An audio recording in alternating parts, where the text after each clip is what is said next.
할렐루야. 반갑습니다. 우리 한 번씩 봐주세요. 네, 반갑습니다. 반갑습니다. 자, 우리가 처음 신앙생활을 할 때 한번 생각해 보세요. 처음부터 자기가 죄인이라는 것을 깨닫고 예수님께 온 사람은 없을 거예요. 예수님을 알면서 알게 될수록 내가 정말 죄인이구나의 죄의 깊이를 깨닫고 그렇게 신앙이 성장했습니다. 이것을 신학적으로 구원의 여정이라고 하는데요. 구원에도 서정이 있습니다. 우리가 이 세상에 태어나서 죽는 것도 인생의 서정이듯이 이 신앙생활도 서정이 있는데요. 개혁주의에서는 이 구원의 서정을 첫 단계를 부르심이라고 해요. 우리 토요일날 배웠죠? 부르심의 단계. 하나님이 우리를 불러주셨어요. 그 다음 단계가 중생, 그리고는 회심입니다. 이 회심이 뭐냐면 바로 죄에 대한 자각이 일어나고 죄에 대한 통회가 일어나는 단계예요. 즉 하나님이 우리를 부르신 것은 결국 우리 회심을 통해서 우리가 죄인이라는 사실이 드러나게 해주시는 과정으로 이끌어 간다는 거죠. 오늘 말씀이 그 말씀이에요. 건강한 자에게는 의사가 쓸데없고 병든 자에게야 쓸데있느니라. 나는 의인을 부르러 온 것이 아니라, 예수님이 누굴 부르러 오셨다 그랬죠? 죄인을 부르러 오셨다 그랬어요. 이 부르심이 바로 죄인을 부르신 거예요. 그래서 세상에는요, 두 종류의 사람밖에 없습니다. 첫 번째 사람은 자신이 죄인인 것이 드러나서 알게 된 죄인. 두 번째 부류는 자신이 죄인인 것이 드러나지 않아서 모르게 되는 죄인. 세상엔 다 죄인인데 그것을 알게 된 죄인과 모르게 된 죄인, 두 종류밖에 없어요. 그래서 성경에 보면 청함받은 자는 많으나 택함받은 자는 적다라는 말이 있어요. 모두가 부르심을 받았습니다. 청함을 받았어요. 그것을 외적 부르심이라 그래요. 이렇게 청함받은 사람들은 많으나, 그러나 그 중에서 정말로 회심을 하고 죄를 깨달아서 하나님의 그 내적 부르심이라 그러죠. 하나님의 그 부르심으로 인도받는 자들은 적다라는 말이에요. 그래서 청함받은 자들은 많으나 택함받은 자들은 적다라는 말씀이 이것입니다. 그래서 오늘은 이런 부르심을 통해서 내가 정말 내 안에 이런 내적 부르심, 죄에 대한 통회와 정말 하나님에 대한 인식과 하나님 백성됨에 대한 자각이 우리 안에 있는지, 그 특징이 무엇인지 그걸 점검하는 시간으로 죄인됨에 드러나는 은혜, 죄인됨이 드러나는 은혜라는 제목의 말씀을 전하도록 하겠습니다. 우리 본문 말씀 마가복음 2장 13절 14절 우리 두 절 말씀부터 한번 읽어보겠습니다. 마가복음 2장 13절 14절 말씀 같이 읽겠습니다. 괜찮아요?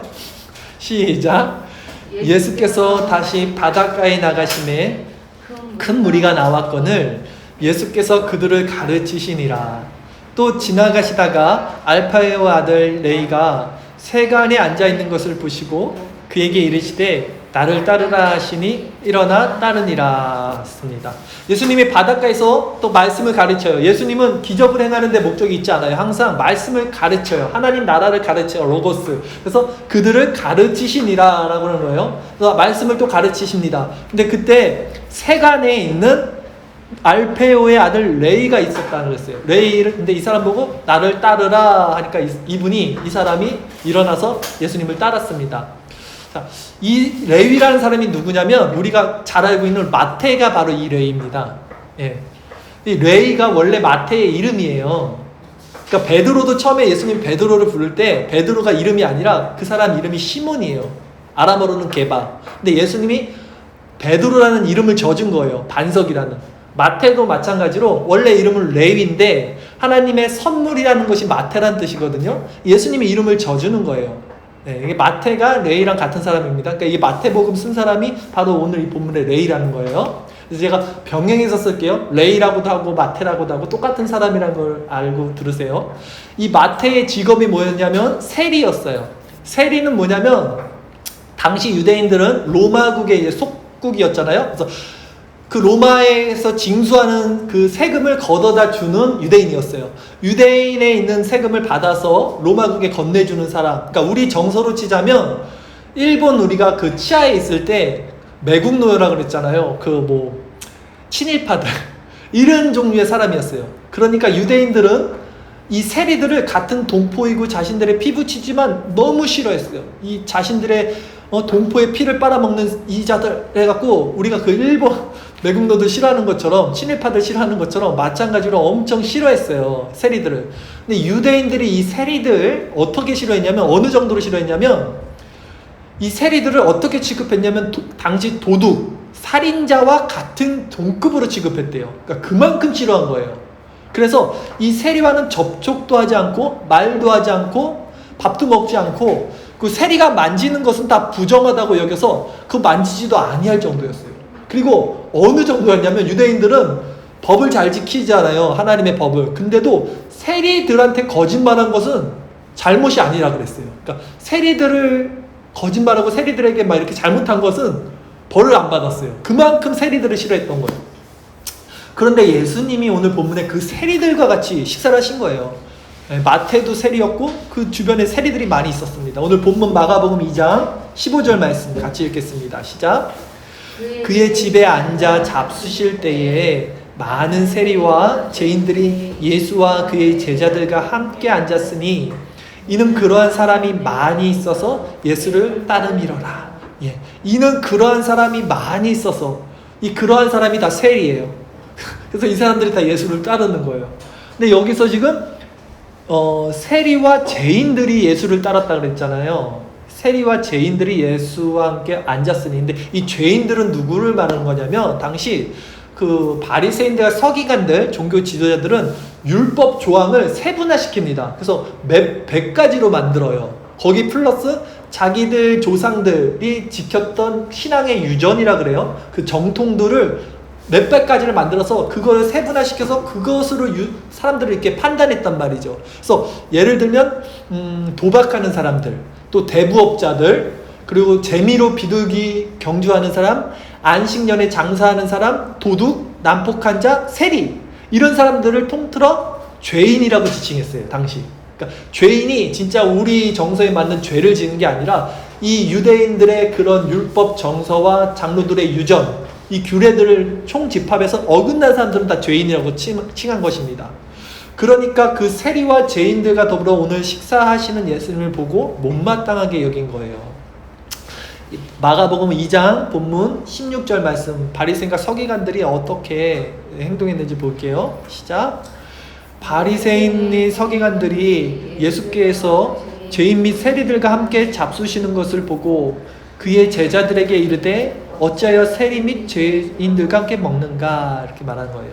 바리새인의 서기관들이라고 써 있는데요. 이거 다른 성경 번역본을 보면 그냥 바리새인과 서기관들 이렇게 보시면 되고, 바리새파 사람들 안에 있는 서기관들이 또 있었던 거예요. 그러니까 정확히 말하면 서기관들과 바리새인들이 종교 지도자들이죠. 예수님을 막 질타하는 겁니다. 근데 유대인들은 식탁 규제가 굉장히 중요했어요. 인격적인 만남이라고 생각했어요. 그래서 더욱이 식사까지 하니까 이거는 이 바리새인들이 봤을 때는 정말 잘못된 행동이었어요. 그러나 그 내면에는 뭐가 있었냐면 이 서기관과 바리새인들이 그 남들을 멸시하고 정죄하고 판단하는, 그리고 자신들은 의롭다고 생각하는 이 교만함이 그 마음에 있는 거잖아요. 예수님이 그걸 딱 간파하시고 이 서기관들에게 이렇게 말씀하십니다. 오늘 마지막 본문 9절 마가복음 2장 17절 말씀 함께 읽겠습니다. 시작. 예수께서 들으시고 그들에게 이르시되 건강한 자에게야 의사가 쓸데없고 병든 자에게라야 쓸데있느니라. 나는 의인을 부르러 온 것이 아니요 죄인을 부르러 왔노라 하시니라. 자, 오늘 본문의 서기관들과 바리새인들은 종교적 열심이 있었어요. 행위가 있었어요. 그러나 그들은 자신을 죄인이라고 생각하지 않고 오히려 그 세리와 그 율법을 어기는 그런 사람들을 판단하고 정죄했기 때문에 그 자들을 예수님 지금 빗대어서 말씀하는 거예요. 나는 의인을 부르러 온 게 아니라 죄인을 부르러 왔다. 그러니까 너네들 지금 의인이라고 하지? 아니야, 나는 죄인들을 부르러 왔어라고 그 자들을 지금 빗대어서 말씀하는 겁니다. 제가 서두에 말씀드렸듯이 예수님이 우리를 부르신 것은요, 우리의 죄가 드러나게 하기 위함이었어요. 부르심과 중생과 회심, 구원의 서정을 말씀드렸죠. 그래서 오늘 우리가 지금 이 자리에 나온 것은 내 안에 죄인됨의 고백이 있기 때문이에요.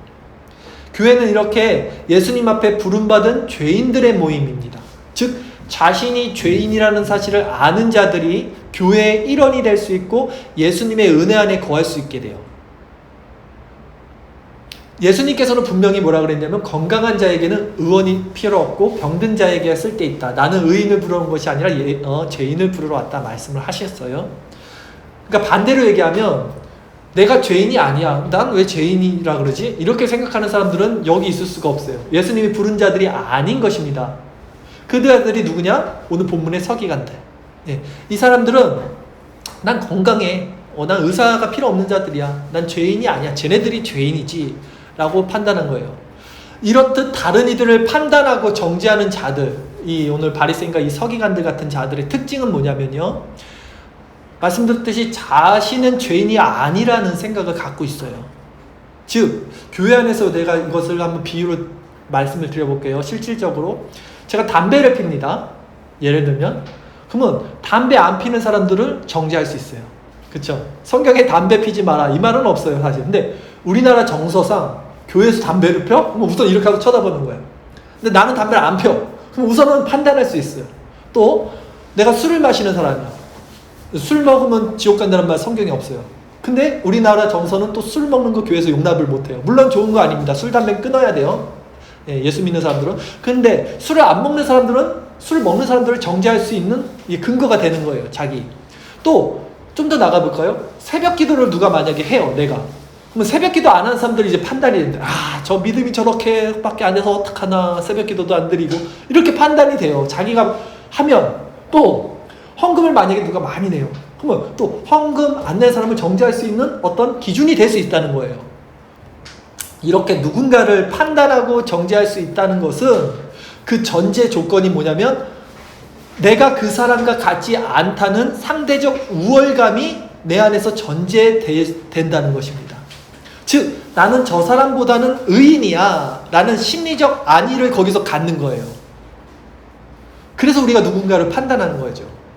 그러나 자신이 진짜 죄인인 줄 아는 사람들의 행동은 어떠냐면 그들은 다른 사람을 판단하거나 정죄하지 못해요. 안 하는 게 아니라 못합니다. 왜냐하면 자기가 진짜 죄인인 걸 아는데 감히 누구를 판단하고 누구를 정죄하겠어요. 다른 사람들보다 더욱더 자기가 죄인인 걸 정말 안다면. 다시 말하지만 교회는 이런 죄인들의 모임이에요. 예수님이 이 죄인들을 부르러 오셨어요.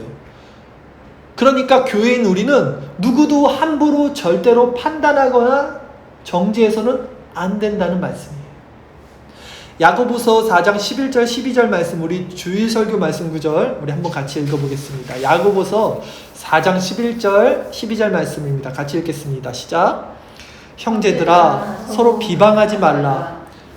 형제를 비방하는 자나 형제를 판단하는 자는 곧 율법을 비방하고 율법을 판단하는 것이라. 네가 만일 율법을 판단하면 율법의 준행자가 아니요 재판관이로다. 입법자와 재판관은 오직 한 분이시니 능히 구원하기도 하시며 멸하기도 하시느니라. 너는 누구이기에 이웃을 판단하느냐? 너는 누구이기에 이렇게 판단하냐는 거예요. 판단하는 것 자체가 율법의 입관자와 재판장이 된다는 거예요. 율법의 입법자와 재판관은 한 분이시래요. 누구겠어요? 하나님만이 판단할 수 있는데 너희는 그 율법을 판단하는 자가 아니라 준행하는 자예요. 그러니까 율법을 지켜야 되는 자지 율법의 집행자가 아니야. 그건 하나님의 몫이야 라고 말씀하는 겁니다. 너는 누군데 네가 감히 하나님처럼 판단을 하냐 라는 거예요. 한 구절 더 살펴보겠습니다. 로마서 2장 1절 말씀, 우리 주일설교 말씀 구절 로마서 2장 1절입니다. 같이 읽겠습니다. 시작. 그러므로 남을 판단하는 사람아 누구를 막론하고 네가 핑계하지 못할 것은 남을 판단하는 것으로 네가 너를 정죄함이니 판단하는 네가 같은 일을 행함이니라 라고 바울이 말하는 거예요. 우리가 누군가를 판단하면 그 판단하는 것이 근거가 돼서 내가 하나님 앞에 판단받게 된다는 거예요. 심판받게 된다는 거예요. 그래서 누구를 막론하고 핑계하지 못한다는 거예요. 그러니까 누군가 판단하는 사람은 그 판단하는 근거로 그 사람이 바로 심판을 당하는 자가 된다라는 말씀입니다. 제가 아는 분이 계시는데 이분이 청년 시절에 신앙이 엄청 좋았어요. 그래서 청년부 회장도 하고 교회에서도 막 이렇게 칭송을 받는 사람이었는데 이분이 그 청년 때 암에 걸렸어요. 근데 그 후에 교회에 있는 사람들이 그분을 이렇게 바라보는 눈빛과 대하는 태도가 달라지더라는 거예요. 오히려 안 좋은 눈빛으로 보는 거예요. 왜냐하면 그 교회 목사님이 어떤 설교를 계속 했었냐면 지속적으로 하나님 잘 섬기면 여러분 복 받고 건강해지고 물질의 복을 받습니다. 그런데 신앙생활 제대로 안 하면 하나님께 벌 받아요, 여러분. 이렇게 설교를 하신 거예요. 이런 식의 기복주의 설교 우리도 한두 번씩 다 들어봤잖아요. 듣고 자랐잖아요. 근데 이 교회에 있었던 거예요. 그러니까 그렇게 신앙생활 잘할 때는 사람들에게 친송을 받다가 암에 걸리니까 사람들이 저거 하나님께 무슨 벌을 받는 걸까? 저 무슨 잘못을 저 뒤에서 해서 저렇게 벌 받는 거지라고 교인들 눈초리가 그러니까 거의 교회에 있지를 못할 거예요. 그래서 교회를 떠났어요, 이분이. 그리고 지금까지도 교회 정착을 하지 못하고 있습니다. 교회 안에서 우리가 누군가를 판단하게 되면 이런 일이 벌어진다는 거예요, 지금. 율법의 입법자는 하나님밖에 없다는 거예요. 이렇게 남을 판단하는 이들에게 우리 예수님이 뼈 때리는 딱 말씀을 하나 딱 해주신 게 있는데, 누가복음 6장 41절 42절 말씀, 우리 주설교 말씀 구절 우리에게 적용해서 한번 들어보세요. 이게 남에게 하는 얘기가 아니라 지금 우리 자신에게 하시는 말씀이에요. 뼈 때리는 말씀이에요. 우리 같이 한번 읽어보겠습니다. 시작. 어찌하여 형제의 눈 속에 있는 티는 보고 내 눈 속에 있는 들보는 깨닫지 못하느냐. 너는 내 눈 속에 있는 들보를 보지 못하면서 어찌하여 형제에게 말하기를 형제여 나로 내 눈 속에 있는 티를 빼게 하라 할 수 있느냐. 외식하는 자여 먼저 내 눈 속에 들보를 빼라. 그래야 내가 밝히 보고 형제의 눈 속에 있는 티를 빼리라 했어요. 예수님 말씀이에요. 들보는 뭐냐면요, 나무 기둥 이만한 거예요. 그 눈에 안 들어가죠. 이게 그냥 말씀드린 건데, 네 눈 속에 이만한 게 있어. 근데 남 눈 속에 그 가시, 그 조그만 거, 그거 뺀다고 난리냐? 네 눈 속에 있는 너 자신을 알라. 먼저 이제 이 말씀하신 거예요. 다른 이들이 이렇게 판단하는 것 자체가 아까 말씀드렸듯이 나는 너희와는 달라 라는 어떤 우월감에서 오는 교만의 그 뿌리를 두고 있다 그랬어요. 그렇죠? 우리는 누구나 다른 이들을 판단하고 정죄할 수 있는 자격이 있는 자가 아니다. 예수님은 그런 죄인을 부르러 왔다라고 여기까지 말씀을 드렸습니다.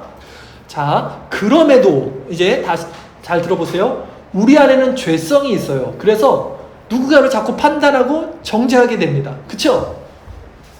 솔직히 말해서 남들을 좀 판단하고 정죄하고 우리가 막 이렇게 속된 말로 이제 호박씨라고도 하잖아요. 좀 그런 거 할 때 좀 나는 그 사람보다 좀 나아 보이는 사람이라는 뭐 생각이 진짜 들고 기분도 좋고 속 시원하고 좀 재밌고 그렇지 않아요? 아니십니까? 저만 또 나쁜 놈 되는 거죠? 그렇잖아요, 솔직히 다. 그렇듯 우리는 하나님 앞에 죄인됨을 인정을 해요. 자기가 나 하나님 죄인입니다. 그런데 왜 다른 사람들은 정죄를 할까요? 우리가 비판을 할까요? 판단을 할까요? 다 우리 모습이잖아요, 솔직히 이게. 왜 그러냐면 이것은 자신이 죄인이라는 것을 우리가 아는 것과 실제 자신이 죄된 실존이라는 것을 아는 것과는 너무 큰 괴리가 있기 때문이에요. 말이 이상해요? 어렵죠? 무슨 말이냐면 교회 안에 있는 많은 사람들은요, 자신이 죄인이라는 사실과 자신의 죄를 위해서 예수님이 이 땅에 오셨다는 사실, 또 그 예수님이 우리가 그 예수님을 믿음으로써 구원받는다는 사실을 알아요. 그것을 믿어요. 왜냐하면 평생 교회에서 듣는 얘기가 그거예요. 모를 수가 없어요. 그래서 이런 얘기하면 또 그 얘기하네. 우리 준이 그럴 거예요. 저 다 아는 얘기인데 맨날 아빠는 저 다 했던 얘기만 하네. 다 알아요. 이거 모르는 사람이 어디 있어요, 교회 다니면서. 그러나 그 죄의 실체를 아는 자들은 거의 없어요. 이것이 청함을 받은 자들은 많은데 택함을 받은 자는 적다는 말과 일맥상통합니다. 여러분, 근본적으로 죄라는 것은요, 하나님께 전적으로 의존해 있기를 거부하고 인간이 스스로 살기 원하는 마음의 경향성이에요.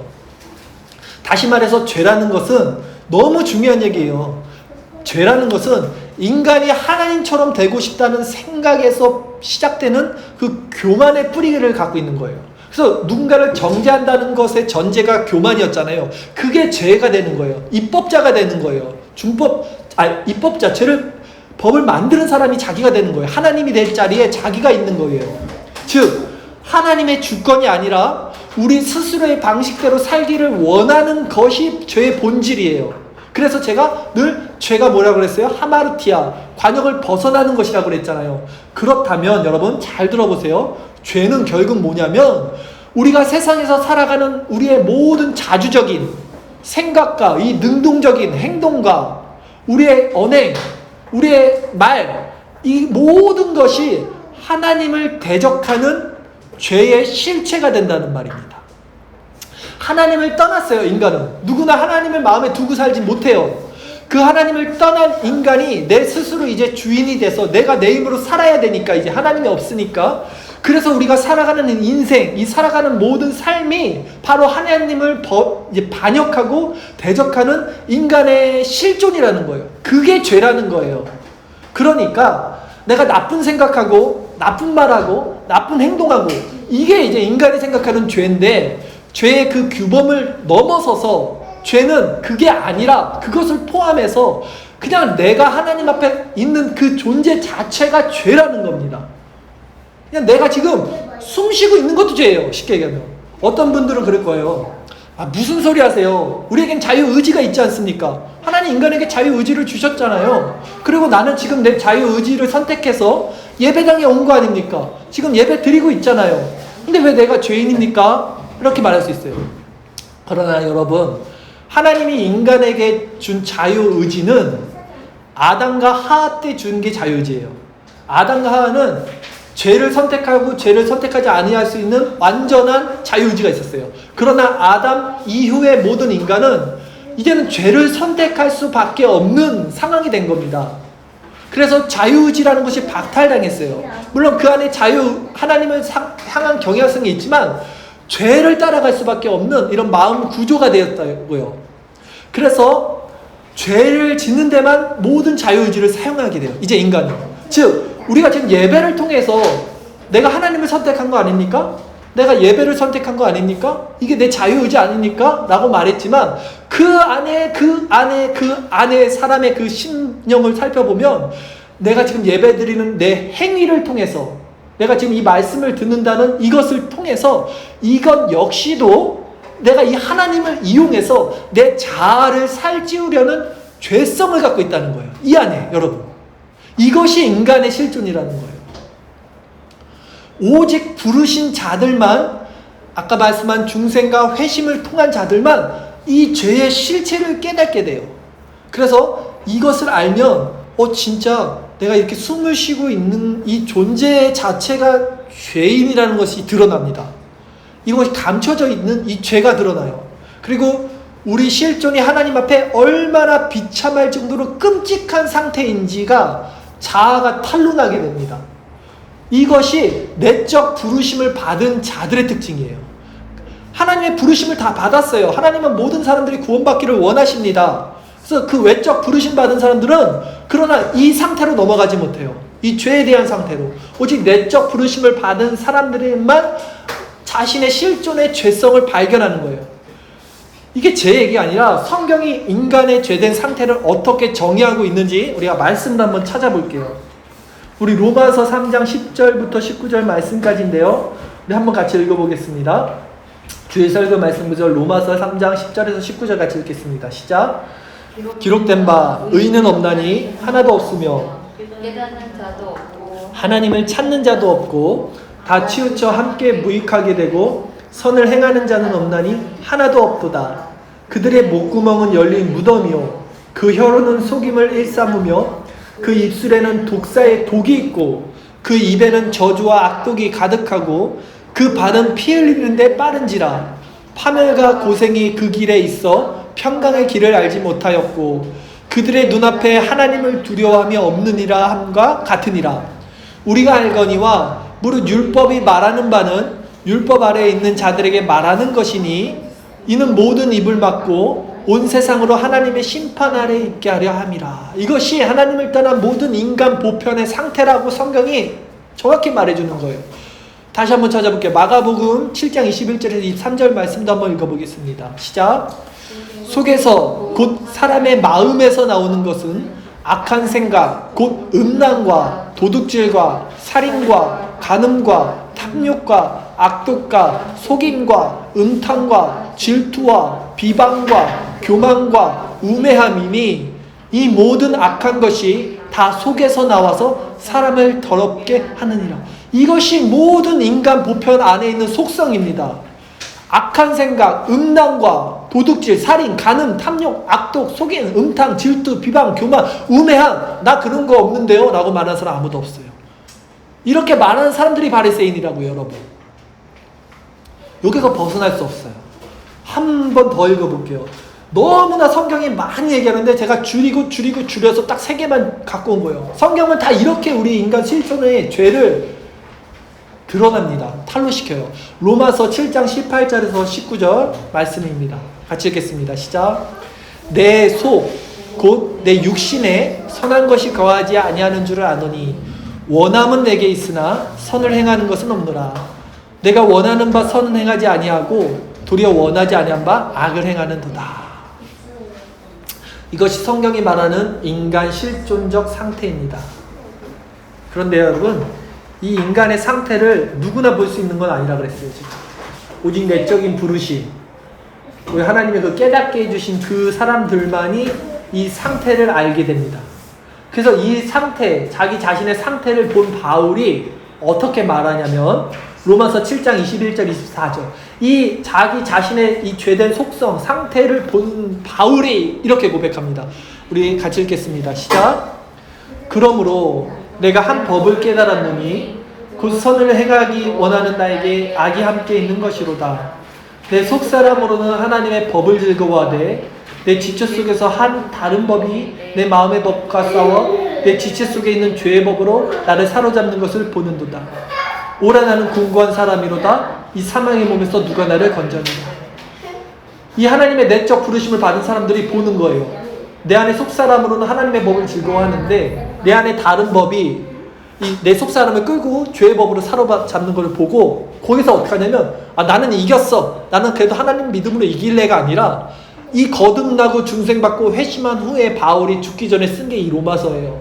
그 중생받고 회심하고 죄의 실체를 본 바울이 뭐라고 그러냐면 난 졌어. 오라 나는 공고한 자로다. 이 사망의 몸에서 누가 나를 건져내라. 나는 두 손 두 발 다 들었어. 난 항복이야. 난 이제 망했네. 난 이제 절망이야. 난 이제 죽게 됐네 라고 고백하는 거예요, 여러분. 내 안에 이렇게 죄의 실체가 드러난 사람들만이 살 소망마저 끊기는 상태로 떨어져요. 자기 의가 있는 사람들은 이 의가 생명이거든요. 이거 의로 사는 거예요. 열심히 한평생 사는 거예요. 자기가 죽어있는 자인지를 모르고 모든 인간은 다 죽어서 태어나는 건데 그냥 난 살아있다는 생명으로 이 자기 의를 가지고 살아가요. 그러니 너 죽어야 돼. 너 자기 의 죽어야 되면 이 사람들 여기서 반발이 일어납니다. 왜 날 죽이려고 그러지? 이게 내 생명인데? 그래서 그 자기 의를 살려요. 그런데 이 죄를 본 사람들만이 난 망했어. 난 죽었어. 두 손 두 발 다 드는 거야. 이 사망의 몸에서 누가 나를 건져내랴. 이렇게 되는 거예요. 어떤 희망도 사라지고 절망 가운데 그냥 나는 멸망받을 자라는 것을 깨닫게 되는 거예요. 누가? 하나님의 내적 부르심을 받은 그 자들만, 중생과 회심을 경험한 자들만 이 상태로 떨어집니다. 그러면 이제 어떻게 되냐면 그들은요, 자기 자신의 죄를 혐오하게 됩니다. 죄를 혐오하게 돼요. 그전에는 잘못하는 거, 죄 짓는 거, 그거를 혐오했다면 이제는 자기 안에 있는 모든 본성을 혐오하게 돼요. 자기의 내적 본성, 생각, 나오는 생각, 말하는 거, 모든 것이 다 죄니까 이것들을 너무 혐오하게 돼요. 근데 그동안 이것이 자신이 사랑했던, 자신의 모든 것, 자신이 생명으로 그동안 여겼던 것인데 이것이 하나님 앞에 멸망받게 되는 죄라는 자각이 생기는 거예요. 그것을 혐오하게 되는 거예요. 그래서 자기가 자기 자신을 미워하게 되는 거예요. 정확히 말해서는 자신 안에 있는 자기 의를 미워하게 되는 거예요. 옛 자아라 그러죠. 이 자아를, 본성을 미워하게 되는 거예요. 그래서 두 본성이 나눠지는 거예요. 바울이 그 고백을 하는 거예요. 속사람과 겉사람이 나눠지는, 이렇게 보는 것을 아무나 못하고 이 죄에 대한 자각, 내적 부르심을 받은 자들만 이 안에서 이 공고함으로써 싸우는 역할이 이게 보여지는 거예요. 이 갈등이 생기는 거예요. 갈등 구조가 생겨요. 자연인들은 절대 이 갈등 구조가 생기지 않아요. 이 자기 겉사람, 의가 그냥 완전 살아서 그것을 생명으로 살아가요. 열심히 추구하고 살아가요. 돈 벌어야지, 건강해야지, 명예를 얻어야지, 행복해야지. 이렇게 한평생 살아가다 죽는 겁니다. 그들은 아예 몰라요. 이 말이 뭔지를 몰라요. 그들은 오직 내적인 부르심 받은 자들만 말씀을 이해하게 됩니다.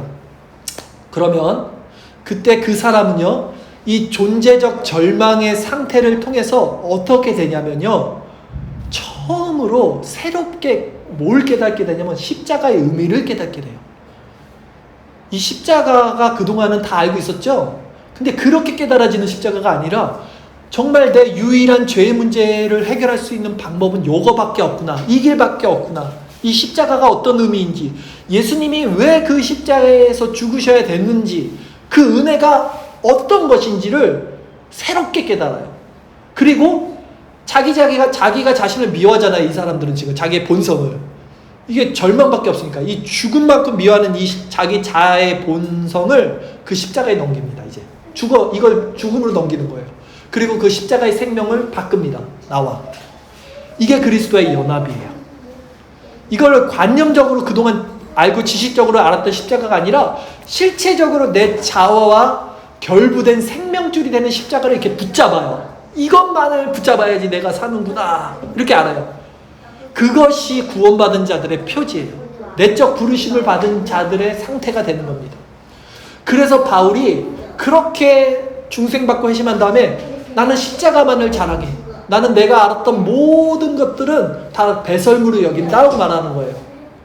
갈라디아서 2장 20절 말씀에 바울이 그래서 이런 고백을 하는 것입니다. 주일설교 말씀 구절 갈라디아서 2장 20절 말씀입니다. 같이 읽겠습니다. 시작. 내가 그리스도와 함께 십자가에 못 박혔나니 그런즉 이제는 내가 사는 것이 아니요 오직 내 안에 그리스도께서 사시는 것이라. 이제 내가 육체 가운데 사는 것은 나를 사랑하사 나를 위하여 자기 자신을 버리신 하나님을 아들을 믿는 믿음 안에서 사는 것이라 라고 고백을 해요. 그냥 애들 냅두세요. 괜찮아요. 정말 들으세요, 이 말씀을. 이게 들려야 됩니다, 진짜. 이게 무슨 말인지를 알아들어야 돼요, 진짜. 제가 지금 말씀하는 게 어떤 의미인지를 알아셔야 돼요. 내가 그리스도와 함께 십자가에 못 박혔다. 그런즉 이제는 내가 사는 것이 아니고 내 안에 그리스도가 사시는 것이다. 이게 어떤 의미인지를 알게 해달라고 우리는 기도해야 돼요. 그렇게 그리스도 안에서 생명이 된 자들은 이제 자신에 대한 인식이 바뀌기 때문에 다른 이들을 판단하지 않고 정죄하지 못하게 되는 거예요. 왜냐하면 내가 어디서 구원받은 자인지를 알게 되는 거예요. 내 실존을 알게 되는 거예요. 그렇기 때문에 비판하거나 정죄하지 못하는 거예요. 내가 겸손하고 내가 좀 더 이렇게 착해서 거룩해서 교양이 있어서 그래서 나는 그렇게 사람들 정죄하지 말아야지가 아니라 진짜 내 실존과 내 자아가 무엇인지가 탄로났기 때문에 정죄하지 못하고 비판하지 못하는 거예요. 다른 사람들. 물론 그들도 그렇게 중생받고 회심한 자들도 육신의 죄성이 남아있어요. 여전히. 그렇기 때문에 간혹 다른 이들을 판단하고 정죄할 수 있는 모습이 있습니다. 죄의 본성이 있으니까 인간에게는 죽을 때까지. 그러나 그들은 그렇게 했을 때 굉장히 부딪힘을 느껴요. 하나님 앞에 자기가 정말로 죄인됨이 늘어나고 회개를 하게 되고, 그렇게 하면서도 나는 의로워서 저 사람을 판단한다는 그런 이 바리새인들의 생각과는 달라요. 이들은 자기 자신의 죄로 회개합니다. 바로 그들에게는 그런 모습을 통해서 그래서 나는 죄인이구나, 그래서 나는 십자가가 더 필요하구나, 글로 더 넘어가요. 네, 자기의 그런 실수와 죄성이 드러날 때 더 십자가가 필요한 자들이 되는 겁니다. 결국 이 신령한 체험을 통해서 이 전인이 변화가 없이는 아직 자신이 얼마나 끔찍한 죄의 상태인지 모르고 있는 거예요. 그냥 외적인 부르심 안에 있는 자들이라는 거예요. 그래서 그런 자들이 교회 안에 있어도 결국은 다른 이들을 판단하고 정죄하는 자. 오늘 본문에 서기관과 바리새인들, 이 사람들 다 하나님 안에 있는 사람들, 율법 안에 있는 사람들, 누구보다도 신앙생활 열심히 잘했던 사람들이잖아요, 여러분. 구원 못 받는 거예요. 결국 교회 안에 있는 이런 자신의 죄인됨의 자각이 일어나지 않는다면 결코 아무도 여러분 구원 못 받아요. 착각하시면 안 돼요. 그 구원받는 사람은 정말 극히 적다고 그러잖아요. 청함받은 사람들은 많아요. 교회 다니는 사람들은 많아요. 그러나 정말로 하나님께 그렇게 택함받은 사람들은 적다라고 성경이 말하는 거예요. 구원받은 사람들은 적다라는 거예요. 그러니 오늘 말씀을 통해서 우리는 나의 죄에 대한 문제가 무엇인지, 저 강도사님 맨날 했던 말 하는데 도대체 왜 이렇게 했던 말을 10년 넘게 하는지. 할 얘기가 없어서 하는 거겠습니까, 제가? 정말로 중요한 생명의 말씀이기 때문에 하는 거예요. 내 안에 이런 내적 부르심이 있는지 정말. 말씀을 통해서 점검하는 거예요. 하나님이 여러분을 그것 때문에 이 자리에 지금 불러주시고 이 말씀을 듣게 하시는 겁니다. 이 말씀을 들을 수 있는 것은 하나님이 여러분을 부르셨다는 증거예요. 그러나 이 부르심은 반드시 중생과 회심이라는 죄인됨의 자각으로 여러분을 그 내적 부르심으로 이끌어 가야 한다는 말씀을 듣는 겁니다. 결론적으로 말씀을 좀 마칠게요. 제가 항상 느끼는 건데 잠깐 저 한 번만 봐주시겠어요? 제가 이런 말씀을 전하면 저도 피곤하고 듣는 자들도 피곤하고 항상 이렇게 되더라고요. 그러니까 저는 제 나름대로 그냥 제가 경험한 거를 얘기하는데 서로 이게 힘드니까 이렇게 되는데요. 제가 사람들을 설득하는 역할이잖아요, 사실. 이게 영업 비밀인데 한 가지 알려드리겠어요. 영업하시는 분들도 계시니까. 사람들을 설득하려면 3가지 조건이 필요해요. 그 사람의 이성의 공유가 일어나야 되고요. 그 사람의 감정의 공유가 일어나야 되고, 그 사람의 본성의 공유가 일어나야 돼요. 무슨 말이냐면, 설득을 하려면 그 사람의 이성을 설득시켜야 돼요. 근데 그 사람의 이성을 설득시키는 건 되게 쉬워요. 왜냐하면 논리로 설득시킬 수 있어요. 논리로 이렇게 비판하지 말라 성경에 있잖아. 비판하면 안 되겠네? 논리가 되면 이 사람들은 받아들입니다. 근데 사람은요, 이성이 설득됐다고 그 사람 말을 듣지 않아요. 사람은 감정의 동물이기 때문에 이런 거 있잖아요. 아, 저 목사님 말을 쓰면 맞는데 난 저 목사님이 싫어, 그냥. 그럼 그 목사님 말이 안 들려. 너무 좋은 말씀도 우선 그 사람이 싫으면 그게 인간이에요. 그래서 그 사람의 감정과 공유가 돼야 돼요. 논리적으로 말하는 것 뿐만 아니라 그 사람의 감정을 공유시키려면 어떻게 되냐면 스토리텔링이 있으면 돼요. 그러니까 제가 제 사역의 스토리텔링을 여러분들이 제 인생을 알게 되면 여러분들 공유가 일어나요. 그래서 내가 좀 허튼 소리 하거나 내가 다른 소리 해도 그냥 그럴 수 있어. 난 저분을 아니까. 이게 생기는 게 인간이에요. 그렇죠? 그런데 놀라운 건 뭔지 아십니까? 그 사람의 감정을 내가 설득시켰어요. 그래서 그 사람의 이성을 설득시켰어요, 논리로. 그럼 그 사람이 정말로 제 이 말씀 가운데 들어올까요? 아니에요. 그래도 사람은 변하지 않아요. 그 사람의 본성까지 공유를 시켜야 돼요. 사람의 본성은 뭐냐면요, 생존입니다. 번식. 그쵸? 먹고 사는 거잖아요. 이게 이 모든 인간의 본성이에요. 그것을 자극시키고 공유를 일으켜야 돼요. 무슨 말씀을 드리는 거냐면, 이 사람을 설득시키는 3가지 조건, 본성과 감정과 이성을 알면 되게 세상적인 방법을 사용하면요, 설득시킬 수 있어요. 그 사람의 본성. 너 이거 해봐. 너 돈 벌 수 있어. 너 부자 될 수 있어. 그 사람의 어떤 그 본성적인 것을 딱 터치합니다. 그리고 그 사람의 감정을 설득하고 그것을 논리적으로 이해를 시켜요. 그러면 그 사람은 그것을 따릅니다. 근데 설교는 아니에요. 그 얘기하는 거예요. 설교는 그 사람의 이성을 논리로 전달하고 그 사람의 감정을 자극시킬 수 있는데, 그 사람의 본성은, 우리의 본성은 하나님과 반대적인 거죠. 근데 기복주의로 이렇게 하면 하나님이 여러분에게 복을 주고 건강해지고 여러분이 잘 살 수 있습니다. 이게 사람의 본성을 자극하는 설교인데 그거 아니라는 거예요. 기독교는 오히려 본성에 반대되는 거예요. 제가 지금 무슨 설교했습니까? 여러분 죽으셔야 돼요. 여러분은 정말 하나님 앞에서 진멸받을 자예요. 십자가 앞에서 죽어야 된다. 막 계속 주구장창 얘기를 하는 거예요. 이게 우리 본성과 안 맞아요. 우리 본성은 살아야 되는데 왜 저 목사는, 저 강도사는 죽으라고 그러지? 그래서 감정과 이성이 설득이 됐는데 내 본성이 이게 거부하는 거예요. 나 저 예수 믿었다. 나 진짜 죽겠네. 나 망하겠네. 그러나 하나님의 말씀은 미련한 것에 전대 미련한 것을 선포가 되는 거예요. 그래서 세상 방법을 취하지 않는 겁니다. 서두에 제가 말씀드렸듯이 이제 말씀을 정리할게요. 세상에는 2 종류의 사람들만이 존재하죠. 첫째는 누구였죠? 자신이 죄인됨이 드러나는 죄인. 2번째는 자신의 죄인됨이 드러나지 않는 죄인. 딱 2 종류예요. 만세전에 하나님께 택한 백성은 그 부르심에 이끌려서 자석처럼 하나님께 끌려옵니다. 어떤 이유인지 모르는데 하나님께 끌려가요, 그들은. 그러나 그들은 아직 진짜 그 죄가 무엇인지를 알지 못해요. 구원의 여정이 있기 때문에. 그냥 하나님께 끌려왔는데 뭔지 모를 내 안에 공고함으로 하나님께 왔는데 예배를 드리고 지금 이렇게 말씀 가운데 있는데 죄의 상태가 뭔지는 몰라요. 그러나 하나님은 그들을 율법을 통해서 이렇게 비춰주십니다. 말씀의 빛을 통해서. 제가 아까 로마서 말씀, 성경 말씀을 통해서 우리의 죄의 실체, 우리 안에 얼마나 더러운 것이 있는지를 여러분들께 비춰준 거예요. 그게 율법의 기능입니다. 그래서 자기 자신의 죄인됨이 드러나요. 여기까지가 외적 부르심입니다.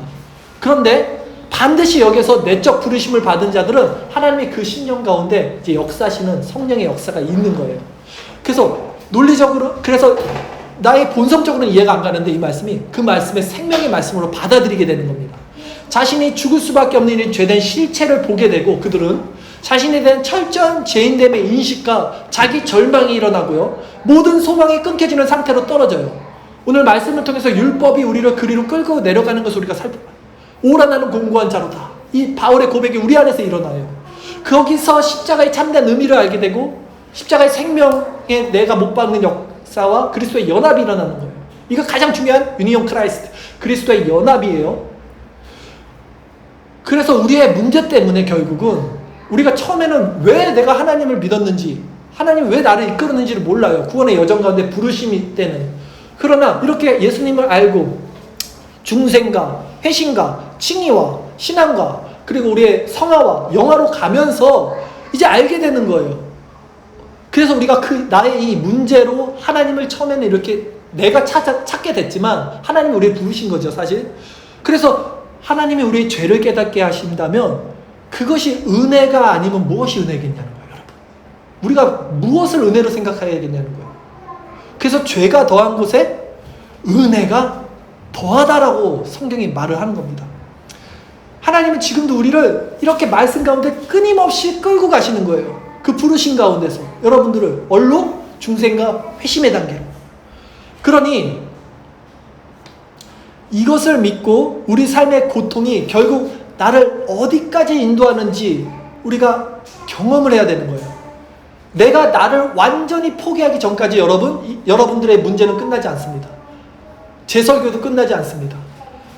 여러분이 여러분 자신을 완전히 미워하고 그 자신을 정말 십자가에 죽는 게 무엇인지를 깨닫고 그리스도의 연합이 되기 전까지는 여러분들의 문제는 해결되지 않아요. 하나님은 끝까지 여러분들에게 문제를 주실 겁니다. 왜냐하면 그 문제를 통해서만 여러분이 죄를 인식하고 하나님께 갈 수 있기 때문이에요.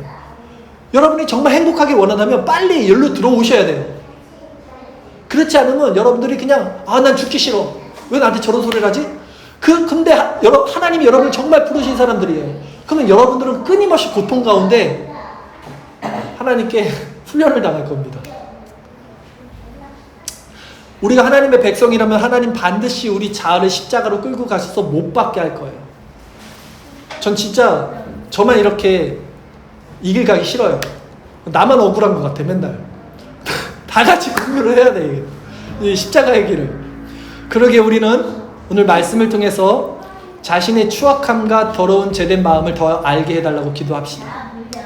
그래서 나의 소망은 오직 십자가뿐입니다라는 이 바울의 고백처럼 이것만이 우리의 오롯한 고백이 되게 해달라고, 우리 심령 깊은 곳에서 이 고백이 터져나오고 그것만이 내 자신이 되게 해달라고, 그런 내적 부르심을 받는 우리들이 되기를 간절히 소망합니다.